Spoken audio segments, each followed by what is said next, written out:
je suis Kobonon Manuela. Je suis juriste publiciste de formation et actuellement j'occupe le poste de chargée en assistance juridique au Centre de documentation et de formation sur les droits de l'homme. Est-ce que vous pouvez nous parler du Centre de documentation et de formation sur les droits de l'homme? Quand est-ce qu'il a été créé? Quelle est sa mission principale? Oui, bien sûr. Alors, le CDFDH a été créé en juillet 2017 et s'est donné principalement 4 missions. La première mission consistera alors à professionnaliser le travail des défenseurs des droits humains. La seconde mission concernera la veille informationnelle, c'est-à-dire l'identification et la documentation de cas. La troisième mission consistera à créer un cadre d'échange et de concertation des acteurs de la société civile, autant pour moi, des journalistes et des représentants des institutions de la République.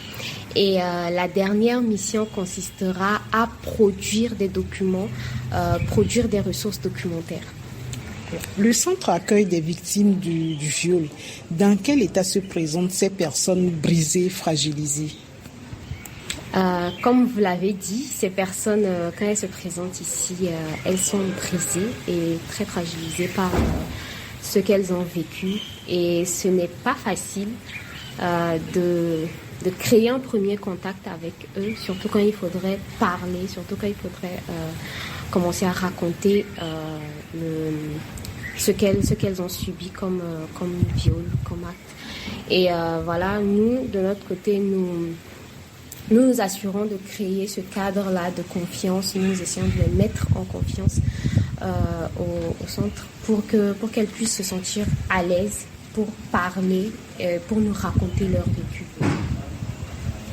Et comment ces survivantes sont-elles orientées vers votre centre? Est-ce que c'est la police qui vous informe, les hôpitaux, les communautés et autres? Alors, je pense qu'il y a différents voies et moyens par lesquels ces victimes sont orientées vers nous. D'abord, ça sera à travers les sensibilisations que nous faisons, lorsque nous descendons sur le terrain, lorsque nous sensibilisons les populations. Il nous arrive alors de recevoir, de collecter des cas sur le terrain. Ça sera aussi par le biais de notre application RONAM. Certaines personnes alors nous contacteront à travers cette application et nous soumettront des cas et derrière nous les contacterons pour échanger en face à face avec elles. Il y aura aussi écoutez, les informations de bouche à oreille. Quelqu'un a participé à une sensibilisation, quelqu'un a entendu parler de l'application RONAM, quelqu'un a entendu parler du CDFDH. Voilà principalement comment est-ce que nous recevons les victimes, voilà comment les victimes se dirigent vers nous. Nous avons aussi des points focaux à travers le pays, dans les 5 régions du Togo, qui effectivement peuvent nous saisir lorsqu'ils constatent des cas de violation et d'abus, de viol surtout. Quelles sont les premières étapes lorsqu'une survivante arrive au centre chez vous? Alors, tout à l'heure, je l'ai dit, d'abord, ce que nous faisons, c'est de mettre la victime en confiance. Et ensuite, nous prenons le temps de l'écouter. Et alors, lorsque nous avons des pistes de solution de notre côté, nous essayons d'accompagner avec ce que nous avons. Bien évidemment, derrière, nous nous assurons de vérifier la véracité des faits avant de commencer par courir de gauche à droite et de mener des actions, de peur de mettre en péril aussi notre crédibilité. Alors, selon la spécificité des cas que nous recevons, nous dirigeons aussi les victimes vers des organisations qui sont spécialisées et qui travaillent sur ces questions-là. Alors, quand on prendra par exemple le cas d'une femme qui a été violée, elle sera dirigée par exemple vers le GF2D. Et quand il s'agira d'un enfant de rue, ce dernier sera alors dirigé vers ALSA International. Bon, il faut savoir aussi que nous les dirigeons parfois vers des centres médicaux où ils peuvent faire des tests où il peut faire des tests pour que nous ayons justement cette preuve-là qu'il y a eu un tel acte qui a été commis sur cette personne-là. Quelle assistance portez-vous aux survivants du viol dans votre centre?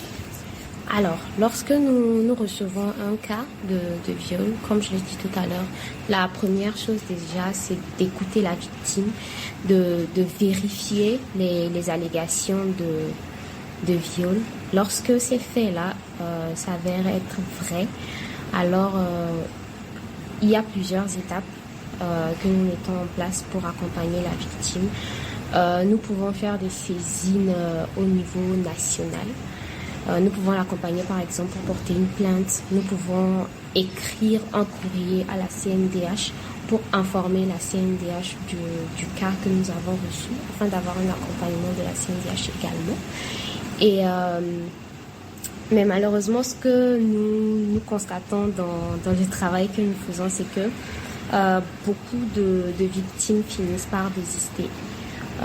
Elles ont du mal à continuer la procédure de peur en fait que l'agresseur revienne peut-être, mais aussi elles ont peur du regard de la société sur elles. C'est surtout les difficultés que nous rencontrons dans le travail que nous faisons.